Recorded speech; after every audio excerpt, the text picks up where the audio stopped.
Awankirom.com, mari kita mendengarkan sandiwara radio mantra naga bumi.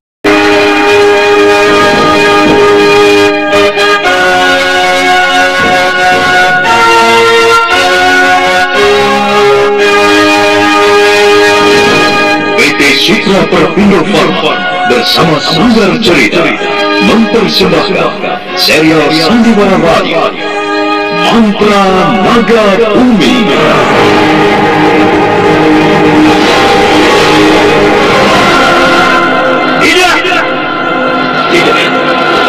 Tidak mungkin, Nimas. Tidak mungkin. Kenapa semuanya bisa jadi begini? Tidak!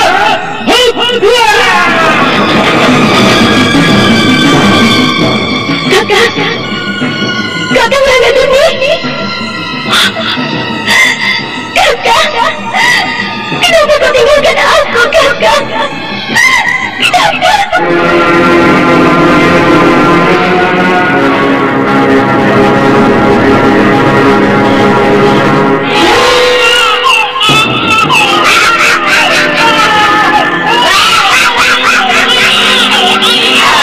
Ini adalah bayi yang kedua yang mendapatkan.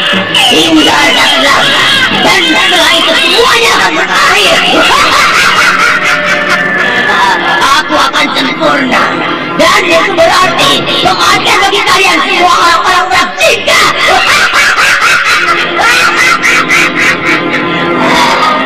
Darah-darah kalian akan persembahkan untuk dewa kegelapan. Kalian akan kuhancurkan, kuhancurkan.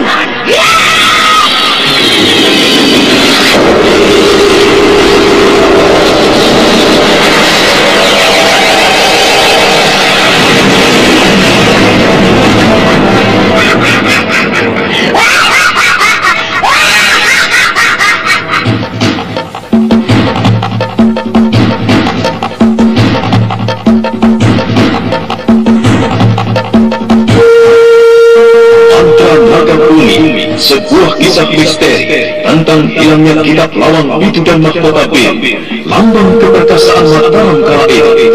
Penuh ketegangan, dendam, dan keserakahan, diseling dengan kisah romantis yang mengharukan.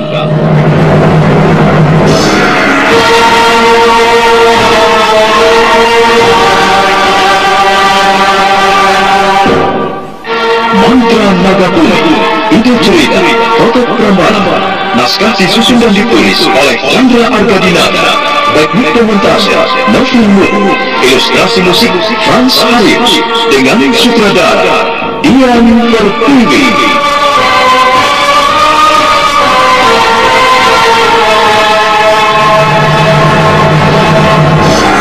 Mantra Naga Bumi kali ini menampilkan episode ke-31 dengan judul Sepasang Pedang Pembunuh.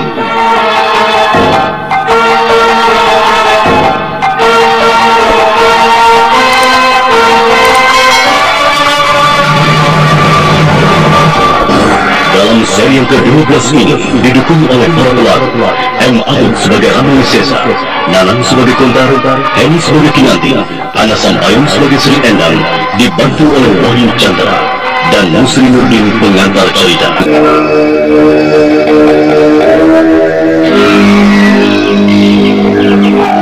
Rama Wisesa mendesak panjang, lalu dia melemparkan pandangannya jauh keluar keraton. Setelah lebih dulu memandang ke arah kota, tak ada kata-kata yang keluar dari mulut mereka. Keduanya membisu, hanya dada mereka bergemuruh bagaikan ombak laut. Berbagai bayangan timbul di benak mereka masing-masing.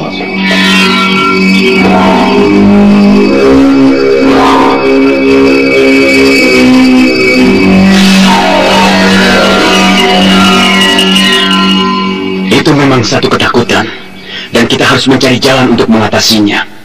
Gusti Ratu telah memberi kepercayaan dan tanggung jawab yang besar pada kita semua untuk menjaga keraton Markjingga ini, menjaga istana dan segala isinya.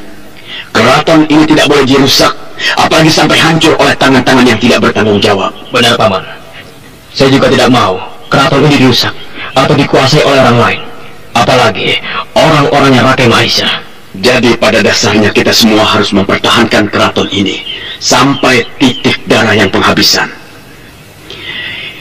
Ya, Kontar, kau harus mengirim orang-orangmu untuk menyelidiki siapa sebenarnya yang membuat kerusuhan di desa-desa Kadipaten itu. Siapa sebenarnya yang berada di balik semuanya? Apakah benar semuanya ini perbuatan Nyai Balitung? Kalau memang dia, maka sejak sekarang kita harus sudah mempersiapkan semuanya dengan sungguh-sungguh, karena dia sulit untuk dilawan. Iya, kita tahu bagaimana kehebatan Nyai Balitung. Apalagi kalau memang dia membawa siluman dan membangkitkan siluman. Ya, itulah yang tidak bisa kita hadapi dengan tanpa memiliki kemampuan seperti yang dimiliki oleh Gusti Rakai Langit. Tapi Paman, itu bukan berarti kita harus menyerah. Ya, kita tidak akan menyerah begitu saja. Kita akan menghadapi semuanya.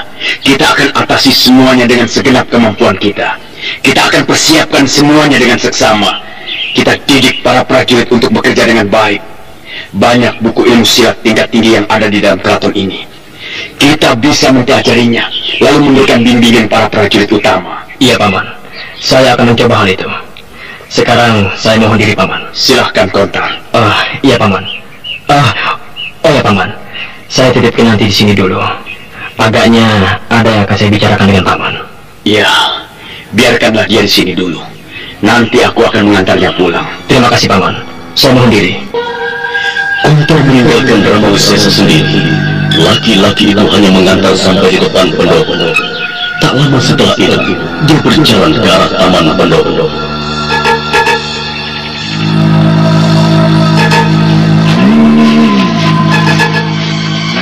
Cukup lama kau menungguku, Nimas. Tidak mengapa, Kakang. Oh ya, Kakang Kontar sudah pulang? Ya, dia pulang dan titip kau di sini. Tapi nanti aku yang antar pulang. Oh ya, ada apa, Nimas? Apakah ada sesuatu yang kau sampaikan padaku?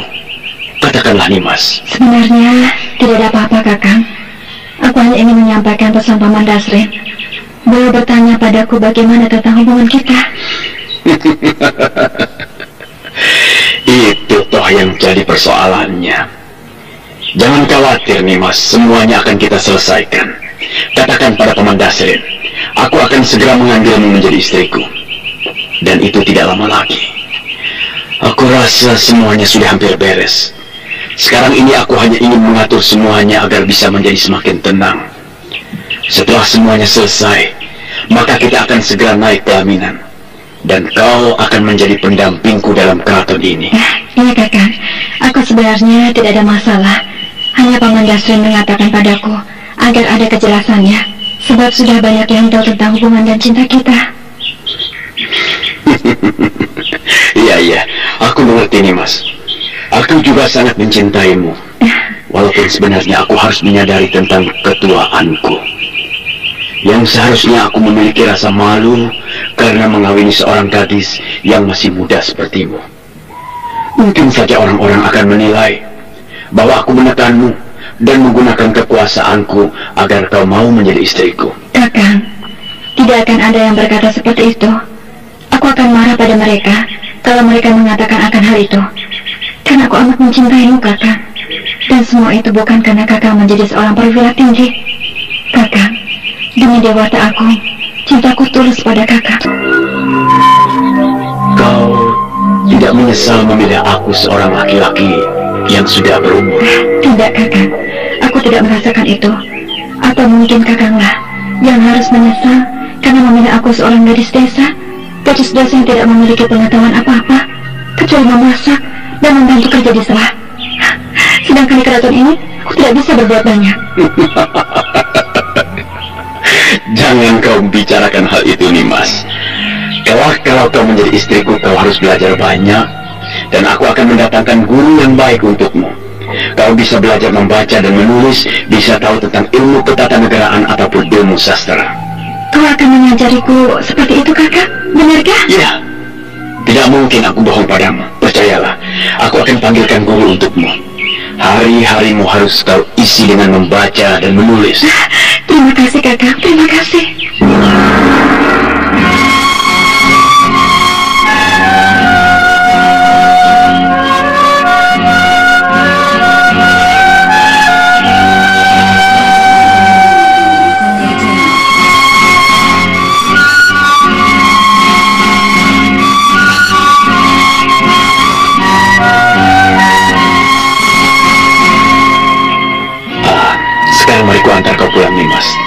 bisa naik ke kereta milik keraton. Tapi kakak, bagaimana nanti pandangan orang? Jangan cemas, Nimas. Tak akan ada yang mengusikmu. Tak akan ada yang berkata macam-macam.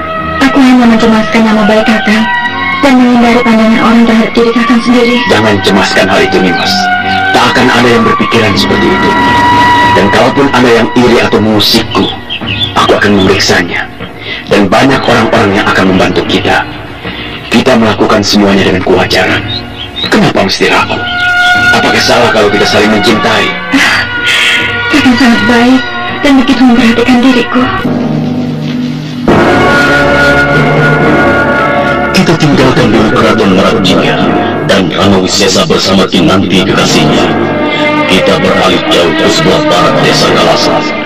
Saat itu udara mulai dingin karena matahari telah mulai tenggelam dan angin senja yang bertiup terasa sejuk. Ini dia desa Kalasan. Berarti tak jauh dari sini letak candi itu. Aku harus menemuinya. Karena cadar perak, perempuan busuk itu berada di dalam candi itu. Dia harus mati. Dia harus kubunuh. Dia telah menghancurkan harapanku. Dia telah membawa cerita tentang Putri Melur sehingga aku terlempar dari kakek Galuh. Aku harus ke sana. Aku harus menemukan candi itu. Tapi perutku lapar. Aku tak peduli. Aku harus tiba malam ini juga di Candi Kalasan. Sebelah mana letak candi itu?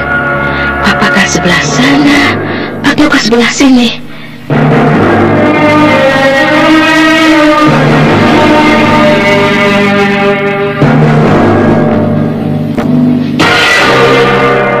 Wanita yang tak lain Sri Endang Galagenti itu memandang ke arah rumah-rumah penduduk. Saat itu banyak para penduduk keluar dari rumah. Ada yang berjalan bersama anak-anaknya. Ada juga yang hanya duduk-duduk bersama suaminya. Sri Endang Galagenti menarik nafas. Lalu dia mendekati sebuah rumah yang ada anak kecilnya. Maaf di sana. Ada apa, Den Putri? Apakah ada sesuatu yang bisa saya bantu? Anda di sana. Aku ingin tahu di mana letaknya Candi Kalasan. Oh, Candi Suci, tempat pemujaan itu, Den Ayu? Aku tidak tahu harus apa menyebutnya. Yang penting itu sebuah candi yang ada di desa ini. Katakanlah di mana letaknya. Oh, Neng Ayu mau memuja di sana? Di sana. Aku hanya bertanya dan kau harus menjawabnya. Masalah mau memuja ataupun mau apa, itu adalah urusanku. Kau tidak perlu tahu. Tapi Den Ayu... Kau jangan banyak tingkah ke sana. Sebaiknya jawab saja pertanyaanku. Kenapa diam? Hah? Iya. Jangan Den Ayu. Laki-laki yang tidak tahu dikasih hati. Kau malah ngelunjak. Iya. Sekarang jawab pertanyaanku dan jangan bertele-tele. Aku tidak akan segan-segan untuk mematahkan lehermu. Jangan, Den Ayu. Kasihanilah aku. Aku sudah berlaku baik padamu. Tapi kau sepertinya mau mempermainkan aku. Kau pikir aku ini perempuan apa, ha? Perempuan lemah yang bisa kau permainkan? Sekarang katakan sebelum kesabaranku habis. Dan aku memutuskan untuk mencari candi sendiri. Sementara kau kehilangan nyawamu. Ayo katakan. Tak ada alasan bagimu untuk tidak tahu tempat itu. Ayo. Tapi lepaskan dulu ceritamu. Aku tidak bisa bicara. Lalu kalau sekarang kau sedang apa? Apakah barusan kau tidak bisa bicara? Jangan main-main. Aku hitung sampai 3. Dan kalau kau mandal atau masih bertingkah, ucapkan selamat jalan pada dunia ini, ha? Ayo katakan. 1, 2. Baiklah. Di sana, di sebelah sana. Bohong. Atau kau mau mati? Ya, sungguh, aku tidak bohong. Baiklah. Tapi kalau kau bohong, aku akan kembali lagi kemari. Dan bukan kau saja yang kubunuh, tapi semua keluargamu, semua penduduk desa ini. Kau dengar? Iya.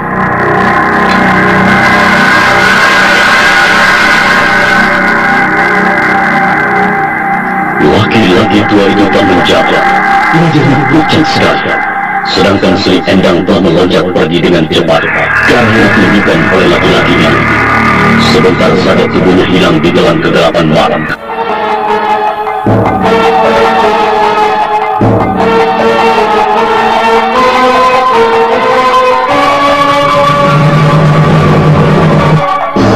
Nah, saudara-saudara, bagaimana dengan kisah selanjutnya? Untuk mengetahuinya, ikutilah terus serial Mantra Nagamuni ini pada seri berikutnya hanya di radio kesayangan Anda. Sampai jumpa.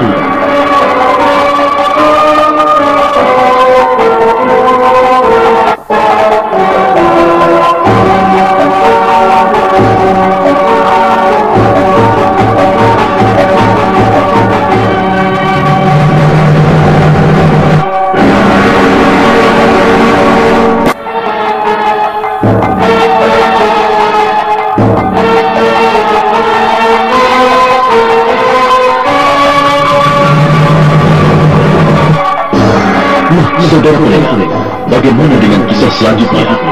Untuk mengetahuinya, ikutilah terus serial Mantra Nagamuni ini pada seri berikutnya hanya di radio kesayangan Anda.